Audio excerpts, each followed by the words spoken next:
How many Iranians are flying planes across the Atlantic to go and kill them?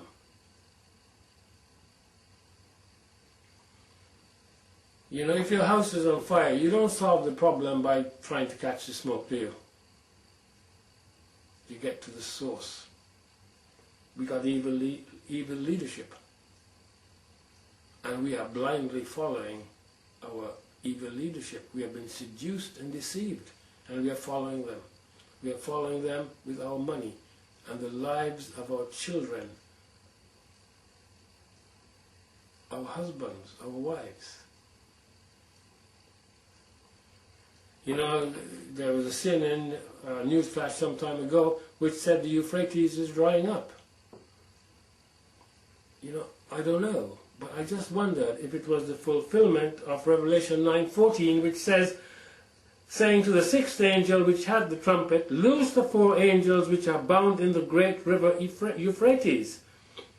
And in Revelation 16:12, and the sixth angel poured out his vial upon the great river Euphrates, and the water thereof was dried up, that the way of the kings of the east might be prepared.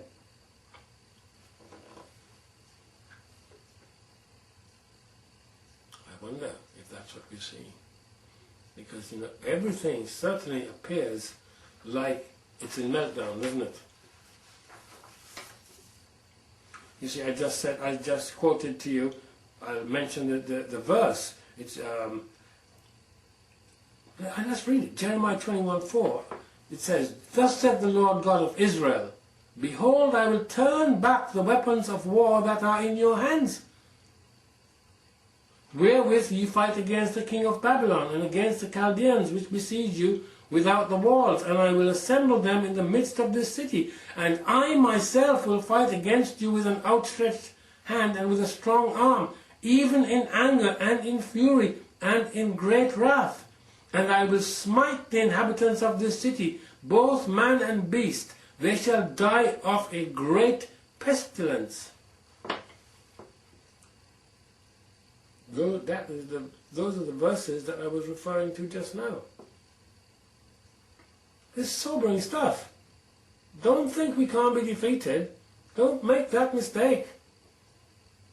The Bible tells us not only we can, but we will.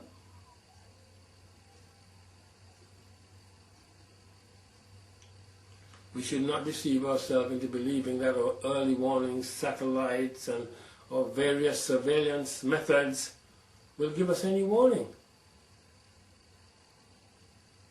This can all happen in the blink of an eye. It really can. You know, in Revelation 18:10, it tells us that that great city, Babylon, that mighty city, for in 1 hour is thy judgment come.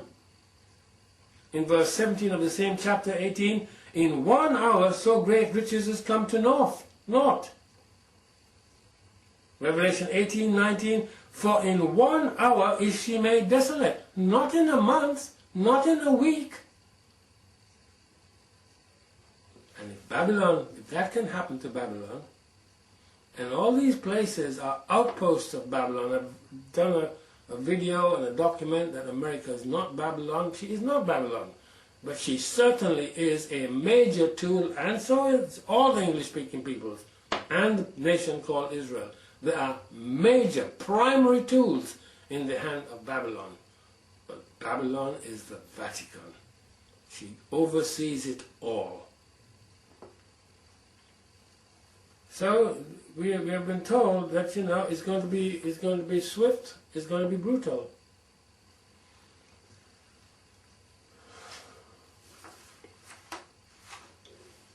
You know, there's something like 1.5 billion Muslims worldwide. 1.5 billion. That's 1/5 of the world's population.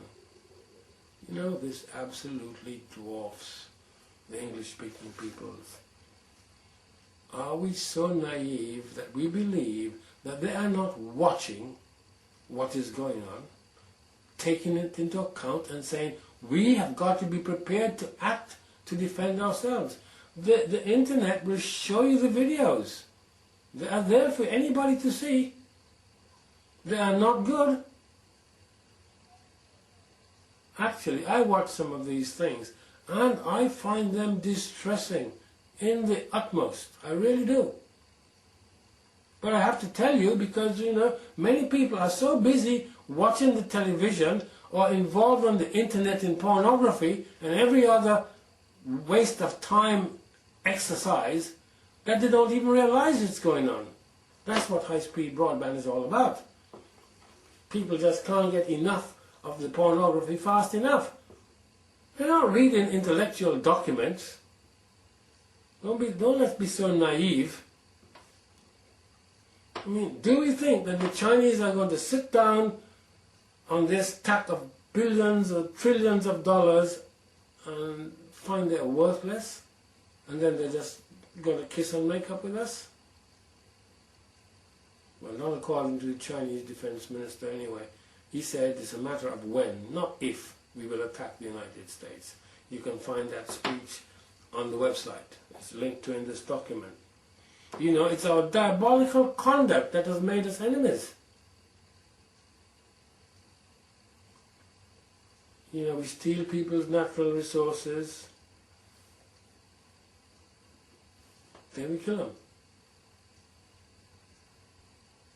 And we put some thumb over them to do the killing for us. Imagine the soldier, okay? We have been defeated.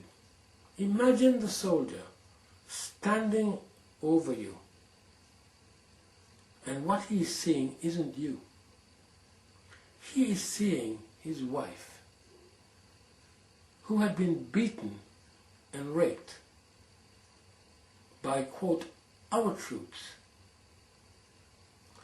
or his child, who had been blown apart to the extent that he only could find the odd bit of the body.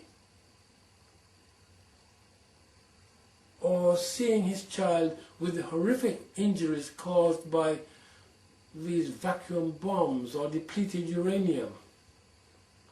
Now you tell me, what words could you say to that person to eke some compassion out of him?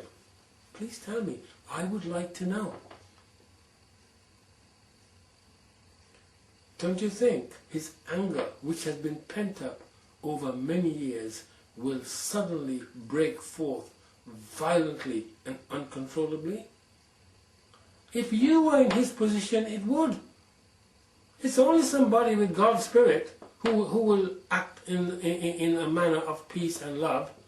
It can't humanly be done. It is totally impossible.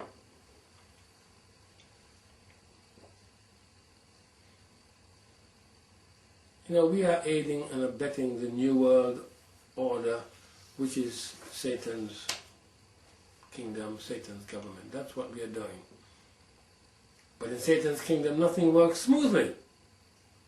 And that's what you see mirrored by the nations of the world. Nothing works smoothly. But whatever is happening is still done under the permission of God. And somebody said to me, why doesn't God intervene? Well, God is not going to intervene because He told us what we should do.